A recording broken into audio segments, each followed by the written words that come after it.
ஜென்மங்கள் ஒன்றாக நாம் சேரணும். கண்ணே நான் காணும் ஆகாயம் நீயாகணும்.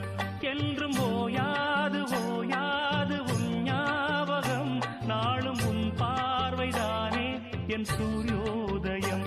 அன்பே நீ இல்லையே இங்கு நான் இல்லையே. நெஞ்சம் உன்னாலயம் நீ என் உயிரோவியம். சொர்க்கமேவா செல்வமேவா ஜீவன்